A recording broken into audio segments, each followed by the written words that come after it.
Charles Pete Conrad, Richard Gordon, Alan Bean, the crew of Apollo 12, the second manned landing on the face of the moon. 4, 3, 2, 1, 0. All engines running. Commit. Liftoff. We have liftoff. 50 years ago, Apollo 12 lifted off the launch pad only 4 months after the historic landing of Apollo 11.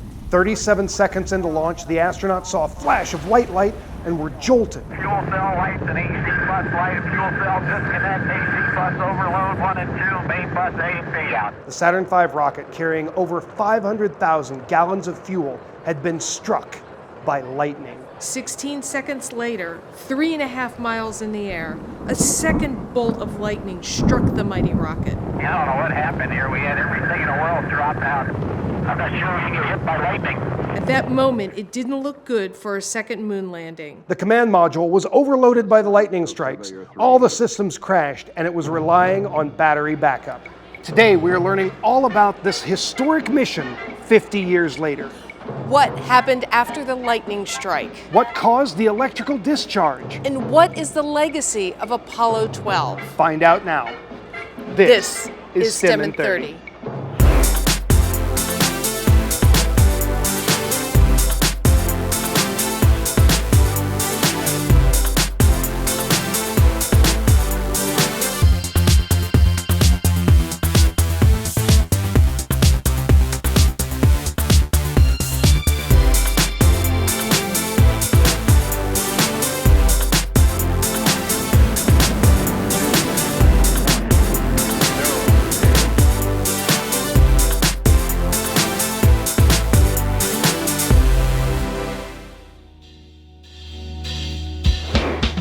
We are in Hampton, Virginia at the Virginia Air and Space Center. This place is home to the Apollo 12 command module, the Yankee Clipper, and so much more. Let's learn a little bit more. I'm Bob Griesmer, the CEO and Executive Director of the Virginia Air and Space Center. We're the official NASA Langley Visitor Center in Hampton, Virginia. On display is not only the Apollo 12 capsule, which we're celebrating the 50th anniversary of it going to the moon, but also the new Orion capsule that will take us back to the moon and beyond to Mars. We also have the original Lunar LEM training module that Neil Armstrong and everybody that landed on the moon trained on. NASA Langley has a long history of doing research that enables us as Americans and people of the world to travel safely on commercial aircraft. And the DC-9 and the F-16 are examples of just that. We hope to see you at the Virginia Air and Space Center really soon. This is Alan Keller. Alan, you've got a lot of really cool things here, but we've come to learn about Apollo 12. Can you tell us a little bit about that mission? Well, this Apollo 12 is actually the star of the center here. This is the actual artifact. This actually went to the moon and back. I mean, that's impressive. The mission of Apollo 12 was to immediately follow on the coattails of Apollo 11. Most people know that Apollo 11 was the first actual moon landing and got huge publicity. NASA wanted to keep that going, and Apollo 12 was just in November of that same year. The purpose of it was to continue the experiments. They did more there with the knowledge they had gained, and brought back more moon rocks, and just gained a lot more knowledge. Something happened during launch, didn't it? That's probably the most famous part of Apollo 12. About 37 seconds into the launch, it was struck by lightning. In all the simulations, they had never quite accomplished that. They said later that they had never seen so many caution lights pop up at once. And the criticality of it was that if they didn't solve it within 90 seconds, they would have aborted the mission. And one of the flight controllers, luckily, remembered on one simulation that had happened and that there was a certain switch that solved it. He passed that on, and Alan Bean, one of the astronauts, found and threw that switch and saved the mission. I have been on an airplane that has been struck by lightning, and that was very unpleasant. I certainly wouldn't want to be in a rocket and being struck by lightning. let's head over to some of our friends to learn a little bit more about how lightning forms. The answer might shock you. See what I did there? I'm Raji Ganguly. I'm the science teacher at Sterling Middle School, and today I'm here with a few of my students, and we're going to talk about static electricity. So static electricity is basically caused by an imbalance of electrons. So have you ever rolled on a fuzzy carpet only to touch a doorknob and then got shocked? Well, that was static electricity in action. So what essentially happens is when you roll on the fuzzy carpet, your body builds up a whole bunch of electrons. And then when you touch that doorknob, the electrons want to get discharged or move on to something else, and that's the shock that you see. Today we're going to do a little demo. So we're going to use a Van de Graaff generator to show you how static electricity works. So a Van de Graaff generator has two metal balls. The first one here, when we turn it on, you are going to see this belt moving inside. There we go.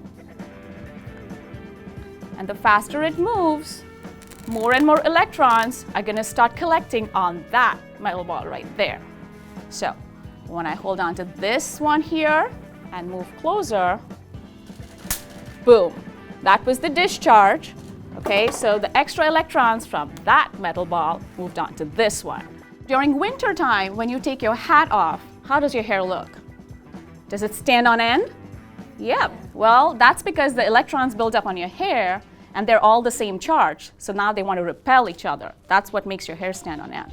You guys want to try this out? Yeah! All right, let's go.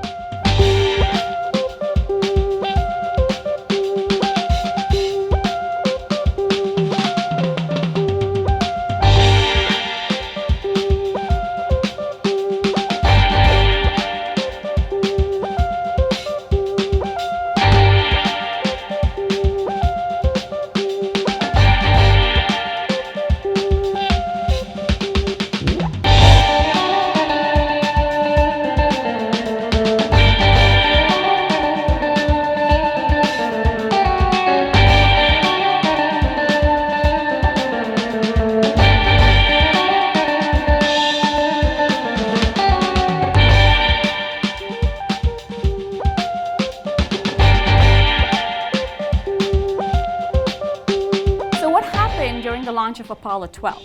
Most likely, the Saturn V rocket went through a bunch of clouds that had a whole bunch of electrons built up in them. And then, when the rocket went through, the electrons needed a place to discharge, and it caused something that looked a lot like lightning. Kind of similar to when you roll on the floor and then touch a doorknob. It's the same concept, just a smaller discharge, but like Apollo 12, quite a big shock.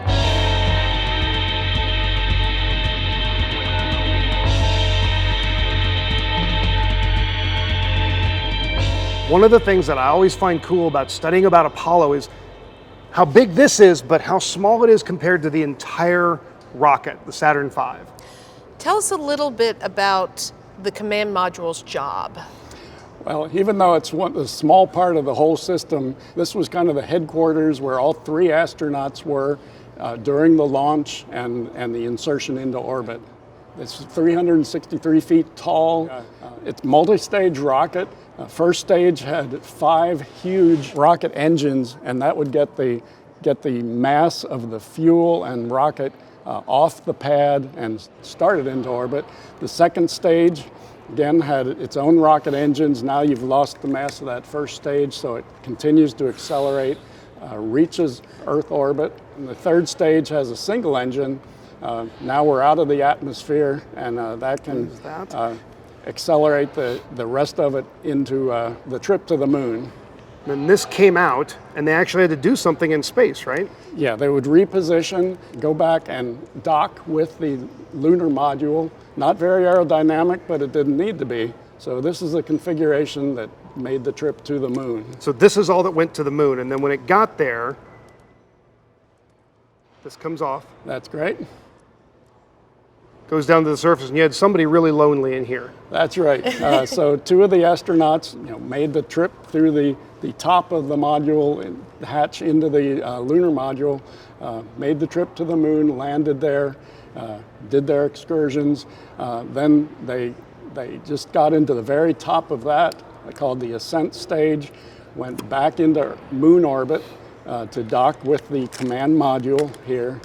Astronauts again went back through that tunnel, all three of them into the command module, and that's the part that returned to Earth. So out of that entire rocket, 363 feet tall, this is what came back. That's exactly right. And it's so cute, you can actually see the little astronauts inside there. That's adorable. Let's go over and learn a little bit more about those three astronauts, the crew of Apollo 12. Hi, I'm Nancy Conrad. I'm the wife of the third guy to walk on the moon.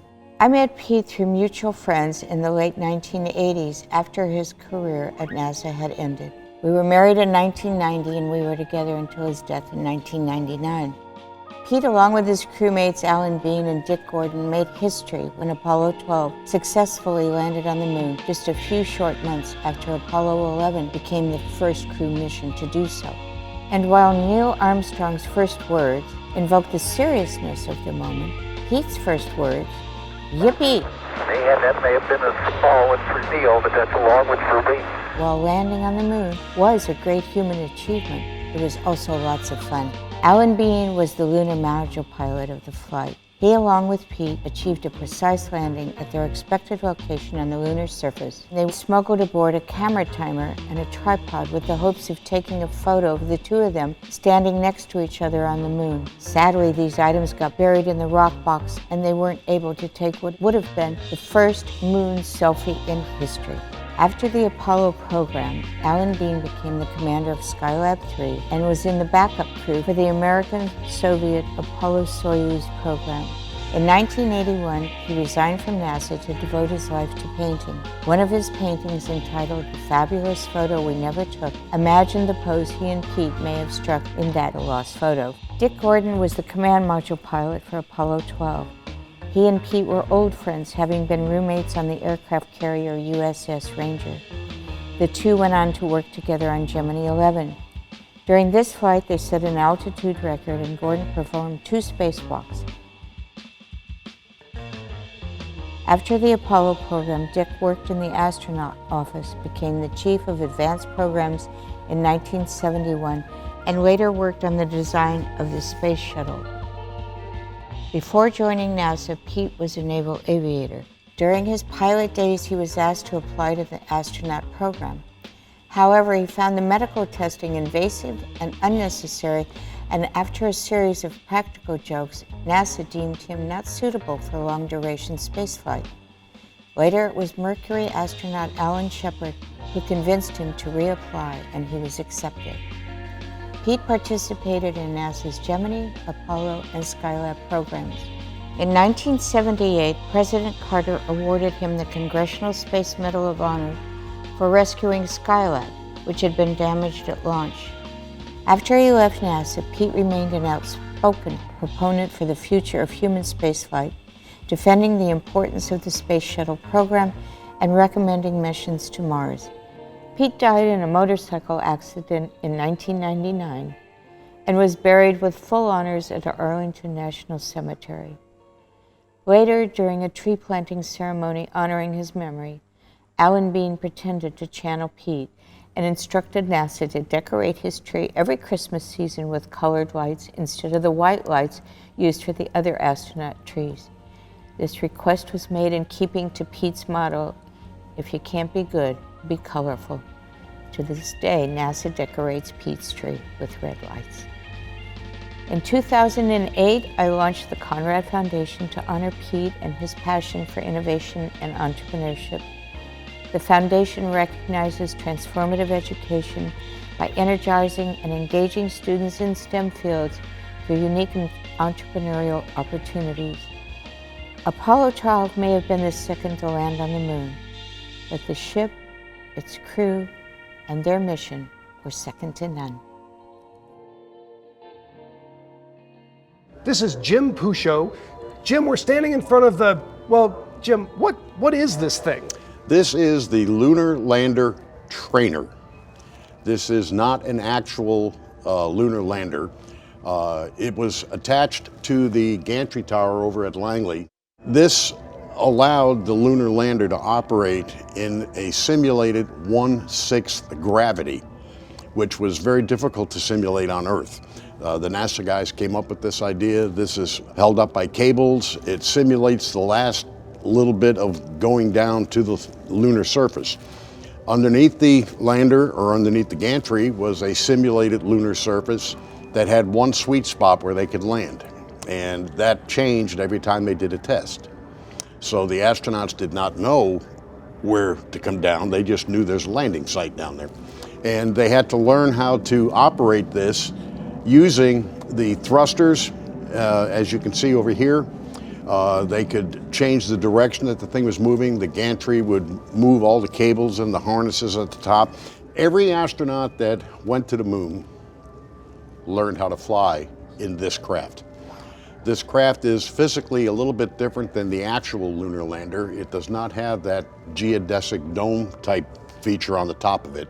It had that little bit larger than a telephone booth that the astronauts got into. But this was packed with a lot of additional equipment. Their computers are in that container up there that has the NASA symbol on it, that interacted with the actual gantry tower itself and the controls and everything that were hooked up in here. But the whole key was to simulate the 1/6 gravity, and that was the only way they could do it. The tower is still standing over at NASA. They now use it for other features. They're doing drop tests. The Orion capsule was drop tested into a pool of water underneath to see how it would respond when it hit the water. What was the best angles to have the parachutes attached to it and that. So they're doing all of that over there now.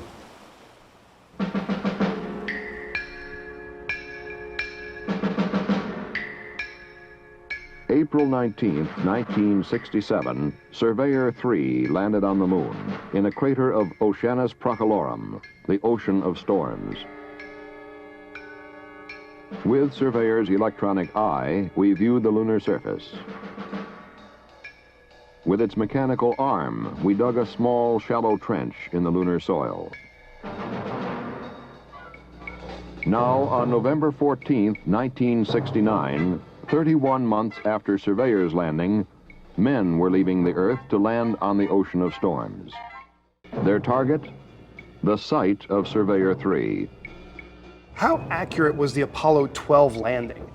The Apollo 12 landing came down within 500 and approximately 50 feet, but it was a pinpoint landing as far as they were concerned, to travel over 250,000 miles and put the thing down within 550 feet of where you wanted it to be.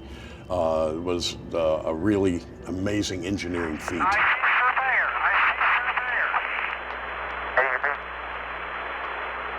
Roger, Clipper. Good eyeball, well done. The craft was actually two pieces. You had the upper section, which is that spherical type shape, and the lower section, which was the descent stage. Ignition. Because of the lack of atmosphere on the moon, you can still see the tracks that were left there. Those footprints will last for generations to come. And thanks to the Lunar Reconnaissance Orbiter, we've gotten some spectacular views of the moon, including the Apollo landing sites. LRO is also helping find landing sites for when we go back to the moon. Let's learn a little bit more about LRO.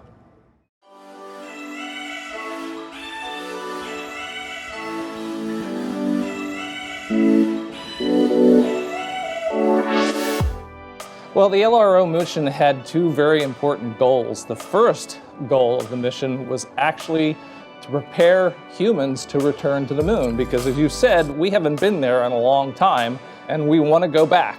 And so to do that, we wanted to study potential landing sites, a bunch of them. We studied actually 50 different landing sites in really, really great detail using the instruments on board the Lunar Reconnaissance Orbiter. And one of those instruments is the cameras, the Lunar Reconnaissance Orbiter cameras that take very, very high resolution pictures of the moon.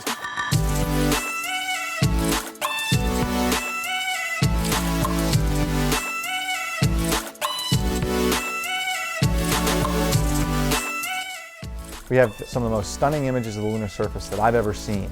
These are pictures of the Apollo 17, Apollo 14, and Apollo 12 landing sites that were taken while the LRO spacecraft was in a what we're calling a dipping orbit, where the spacecraft was roughly 25 kilometers above the surface. So we have some very high resolution images of these Apollo landing sites.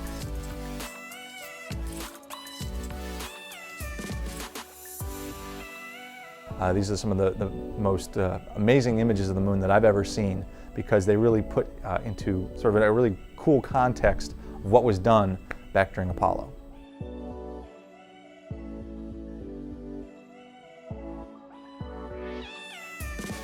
That was part of the mission. The other part of it was just to do science. We wanted to study the moon using these very, very high-powered cameras, these telescopic cameras, to study the moon in ways that we were not able to do before we had the Lunar Reconnaissance Orbiter.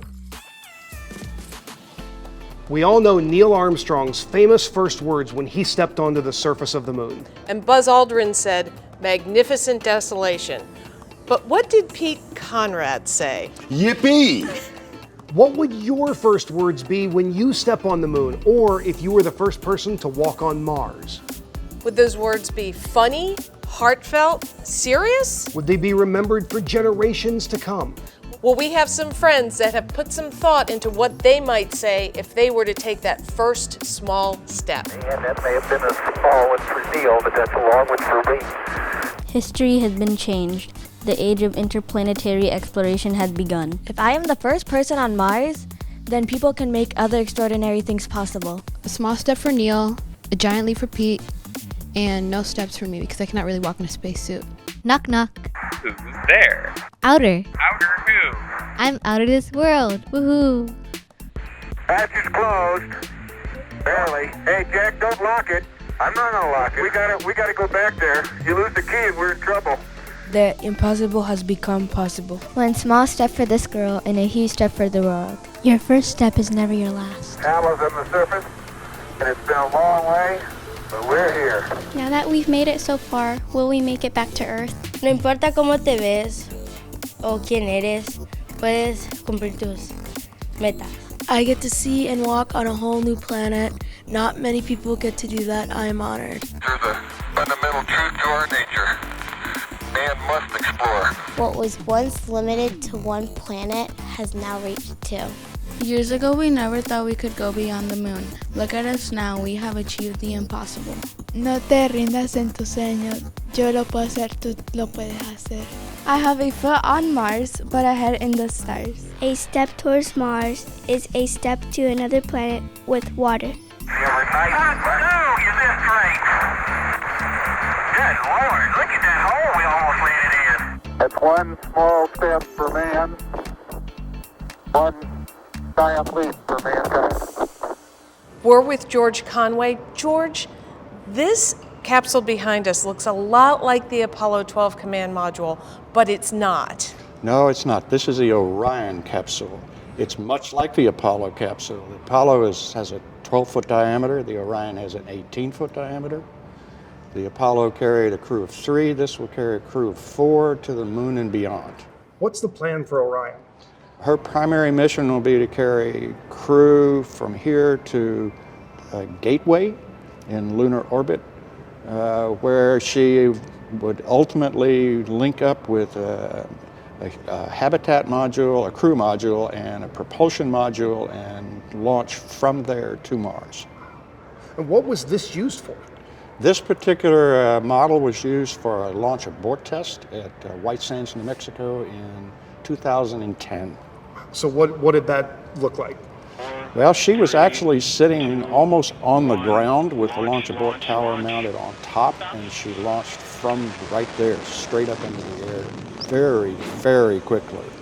It, much like the old anti-missile missiles, really fast, because it's designed to get the capsule and crew away to safety if something goes wrong in the launch rocket during liftoff. Does the Orion splash down like an Apollo capsule? Yes, it does, in exactly the same manner. Under 3 main parachutes, if fully deployed flat, is larger than a football field. Wow. She hangs under the parachutes at a slight angle so that when she hits the water at about 20 miles an hour, she does a shallow dive rather than a belly flop. Both the Apollo capsules and the Orion capsule will splash down. Let's learn a little bit more about the science of splashdown.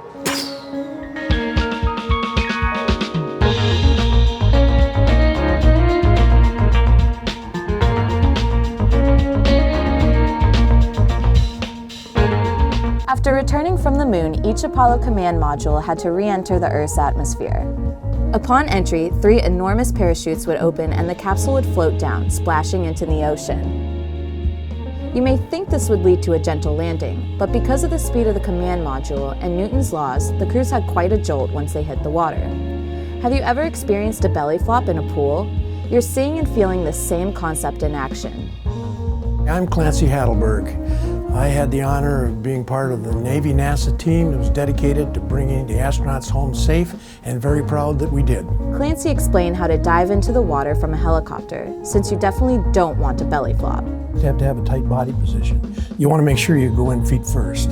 The reason you want to go in feet first all relates back to Newton's laws. For every action, there is an equal and opposite reaction.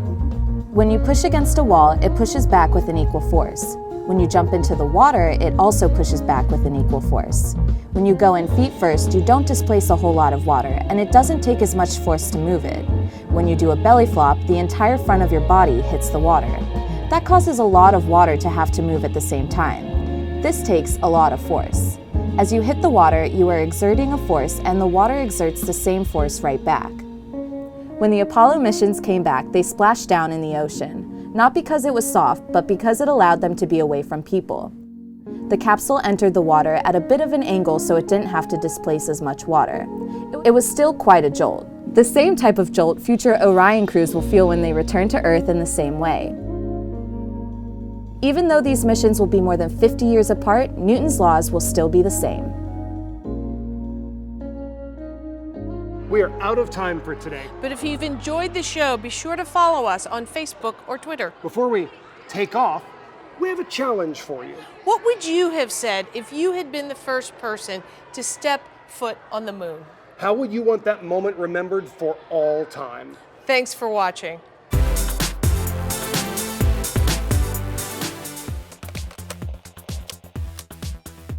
You can stand over, you can look around, or you real quick, he forgot to hit the record button while ago. You told me what you tell elementary school students. Would you tell them again what you tell a class of elementary school students? Well, like I told you before, Kelsey, is to stay in school, and education is your road to success. All right, I appreciate it. Thank you so much. You bet. Thank you. Apollo 12 was a milestone in manned extraterrestrial exploration. It set a pace and a pattern of scientific exploration that future missions will not only follow, but will go beyond.